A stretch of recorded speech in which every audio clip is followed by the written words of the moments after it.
आपके अपने YouTube channel PM Hindustan पर आपका स्वागत है। इंडिया की जो सरकार प्राइवेटाइजेशन कर रही है, जो प्राइवेटाइजेशन कर रही है वो गलत तरीके से कर रही है, ये सबसे गलत है। प्राइवेटाइजेशन को जितना भी करना है उससे सही तरीके से करें, सही मायने में करें और कुछ हिस्सा अपने पास रखें।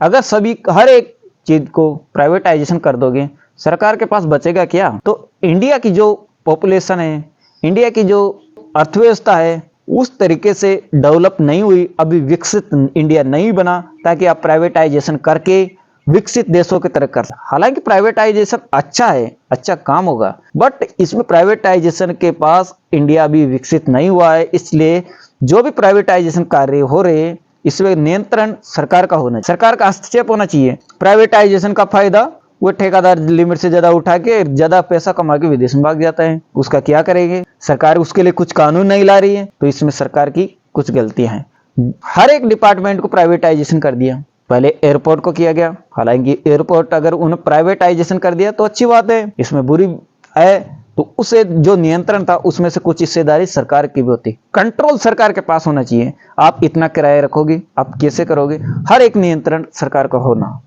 यह जरूरी था। प्राइवेटाइजेशन कर दिया, इसमें मैं बुराई नहीं कर रहा प्राइवेटाइजेशन की, बट मैं बुराई इस बात की कर रहा हूं कि उसका कंट्रोल सरकार के पास होना चाहिए था, वो सरकार को रखना चाहिए, बट सरकार इस बात पर ध्यान ही नहीं दे रही, यह अलग बात है। एयरपोर्ट का प्राइवेटाइजेशन कर दिया और हर विभाग को प्राइवेटाइजेशन करती जा रही है और हर विभाग में वैकेंसियां खाली है। बट मैं आज इस बात को जानकर आपको भी हैरानी होगी कि इंडिया में एक तो विभाग ऐसा है जितनी जरूरत है उससे ज्यादा लोग कार्यरत हैं। यह बात आपको जानकर बहुत बड़ी खुशी होगी कि इंडिया में कम से कम एक विभाग तो अभी बचा हुआ है जिसमें जितनी व्यक्तियों की जरूरत है उससे ज्यादा काम कर रहे हैं, वह है ईडी। ईडी में इंडिया में 1600 करीबन व्यक्तियों की जरूरत होती है, उसमें अभी 2000 के लगभग व्यक्ति कार्य कर रहे हैं और इस संख्या को बढ़ाकर मोदी जी 6000 के लगभग करना चाहते थे, जो नहीं किया। ये उसकी कमी रही या कुछ भी रहा, कुछ भी मान लो, बट नहीं हुआ। और यही एक विभाग है जिसमें जितनी जरूरत थी व्यक्तियों की उससे ज्यादा काम कर रहे, और ऐसा कोई भी विभाग नहीं है जिसमें जितनी जरूरत है उतना व्यक्ति काम कर रहे। क्यों? क्या घाटे में चल रही है हर चीज? नहीं, इसमें सरकार की कुछ कमियां हैं, इसलिए ये हर एक जगह पर खाली है। आप हर कौन से भी डिपार्टमेंट को देखो, आप एसएससी डिपार्टमेंट को देखो तो वे खाली है, यूपीएससी में देखो तो वे खाली है, रेलवे देखो तो वे खाली है, बैंक देखो तो वो खाली है, राज्य स्तर पे भी तमाम जॉब खाली है। सबसे ज्यादा असर किसको पड़ रहा है? बेरोजगार को, युवाओं को जॉब नहीं मिल रही है। सबसे बड़ी परेशानी है जॉब नहीं मिल रही है। और इंडिया में सिक्योरिटी जॉब बढ़िया सेफ जॉब गवर्नमेंट जॉब मानी जाती है, जो गवर्नमेंट जॉब देना ही नहीं चाहती। इसीलिए क्या, इसके लिए सरकार को सुदृढ़ होना चाहिए, अच्छा कानून बना के जॉब को दिलवाना चाहिए, हर गरीब व्यक्ति तक जॉब मिले, भ्रष्टाचारियों को दूर रखें ताकि जो लायक हैं वह जॉब करें।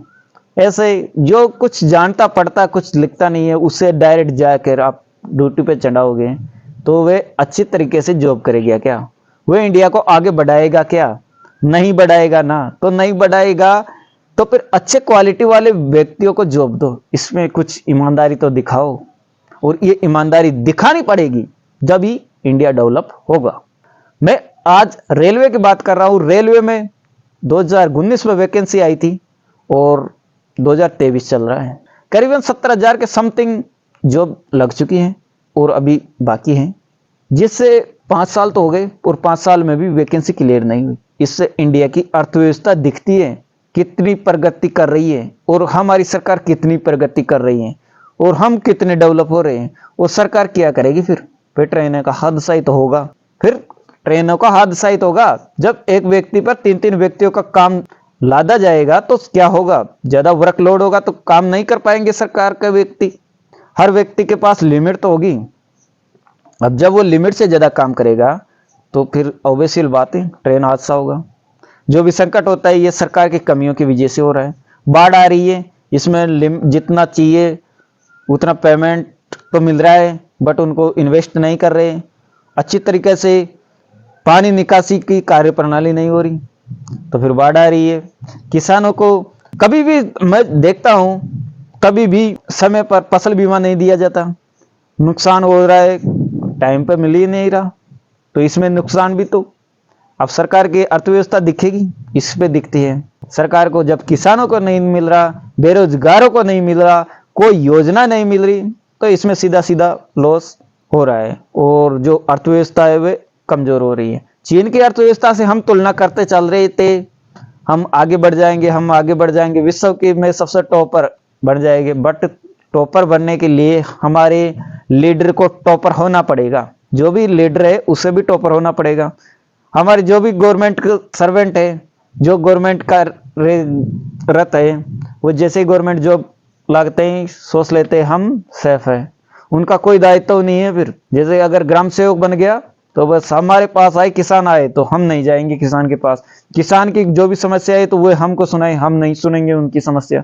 ये जो भी परेशानियां हैं ऐसे देश में, जो इसकी ये भावना है, जिसकी ये सोच है, उसे दूर करे, उसे अच्छी तरह से समझाए ताकि देश डेवलप हो सके। तमाम ऐसी जानकारियों के लिए इस चैनल को सब्सक्राइबर करना और अपने दोस्तों के साथ शेयर करना।